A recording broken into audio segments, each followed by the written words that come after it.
Right. Now we will directly get into the data guard and will understand about different components of the data guard. See, to understand the data guard technology, we need to understand data guard from different perspective. The different perspectives are nothing but the components and the services. First, you must be aware about what all components go in, and next you must be aware about what all services that help a data guard or a standby server to serve as the backup or the standby site for a production server. One example I want to compare just to make sure you guys will understand the data guard is, let's take you have your mobile phone. In your mobile phone you have different components, like you have a battery, you have a charger, and you have your mobile phone. So first of all, you must be well versed with the components of your mobile phone, and later on you must be well versed about the services that are provided by your mobile phone. For example, the calling facility, the internet facility, browsing facility, apps facilities and all. The same way, we will be understanding data guard by first knowing the different components of the data guard and what are those components, what they actually do, and then we will understand about the different services and different modules inside the data guard. First of all, in a data guard configuration, definitely there will be a primary database. Now, what is this primary database? Nothing but a database for which you want to set up high availability. Remember, over here it is not written as production database. It is written as primary database, which means data guard can be configured for any type of database. It is not mandatory that you have to configure the data guard or the standby database for production server only. No, not like that. Primary database means any database for which you want to configure the high availability, or high availability in this case is configuration of data guard.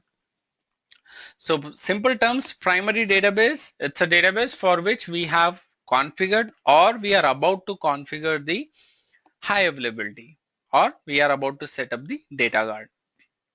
Next is standby database, a database which serves as disaster recovery system for primary. Again, we are not saying for production. We are saying standby database is a server which serves as a backup system or a recovery system for the primary database or for the database for which you have set up the data guard. And also we have seen that standby database must be in a different geographical location, not basically in the same city where your production or the primary database is. These two are the basic components of your data guard. Nothing but these are the physical components which you can touch and feel. Now there are some logical components or the soft components of the data guard which you cannot touch and feel, but only you can see it as part of the configuration. Now the first component that we have is log shipping. Log shipping is nothing but transfer of logs from primary to standby. Now before getting into log shipping, there is one question. Okay, I have the standby database, I have the primary database, but then how come my standby database is exactly same as my primary database, or what makes my standby database exactly same as primary database? Good one. Let us answer this question. First thing, I would like to take you back to the topic of database cloning. We have this ProdDB, and if I want to make clone or copy of ProdDB, what I have to do is I will restore from a backup of production DB, and then I will apply some archives to open the ProdDB at a particular point of time. Perfect. This is the method of cloning.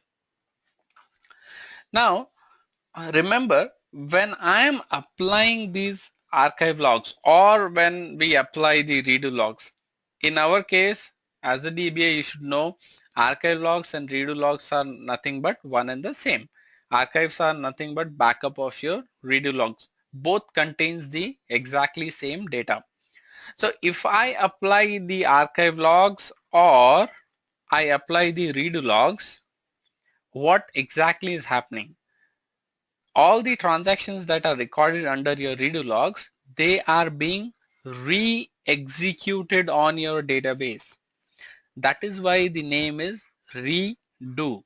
If you apply a redo log, it will re-execute all the transactions inside the redo logs. Perfect. This is the basic concept of applying an archive log or a redo log. Fine. But when it comes to data guard, you have a primary server, you have a standby server. Now, if I want to maintain both primary and standby exactly same, when I say exactly same, it means block to block. Block to block, everything is exactly same in both the databases, then what can I do? Simple.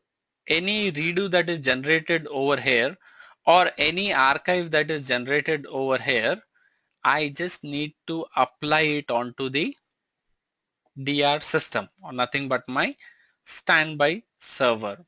When I apply the redo log or archive log onto the standby server, what will happen?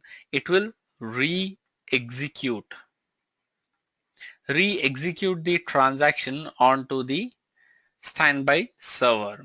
And if the transaction is re-executed, then both my production is exactly same as my standby. Both are exactly equal. For example, if a user is issuing a create table command, this command again goes to your archive log. Your archive is sent to the standby server, and on the standby the same command will be re-executed. Again a create table will be executed over standby, which again means that whatever is happening transaction by transaction in the production will again be happening exactly transaction by transaction onto the standby site. So the answer to our question is redo logs or the archive logs.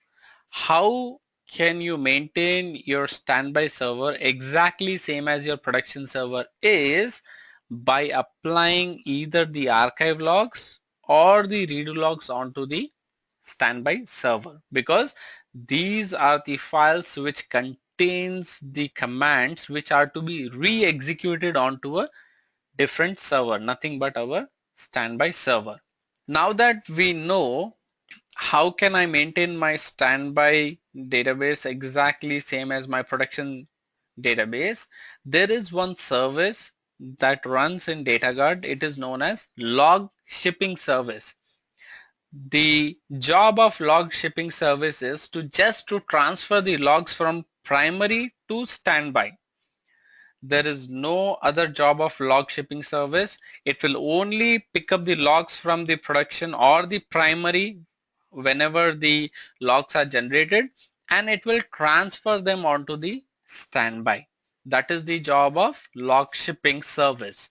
So log shipping is a component, but more precisely it is an internal service, and the job of log shipping is simply to transfer the logs from primary to standby.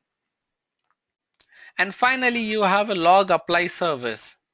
Okay, your logs are being shipped from primary to standby, but there should be someone to apply the logs at the standby site, right? That is nothing but log apply service. The job of log apply service is to just apply all the logs which are received from the primary site to the standby database. Very simple concepts. These are the basic components. To reiterate all the components, primary database. It's a database for which you want to set up the standby or you want to configure the high availability. Standby database. It is a database which serves as the disaster recovery system for your primary database. Log shipping service. Log shipping service, the job is to only ship or the transfer the logs from primary to standby database. And finally, log apply service. The job of log apply service is to apply all the logs which are received from primary to the standby database.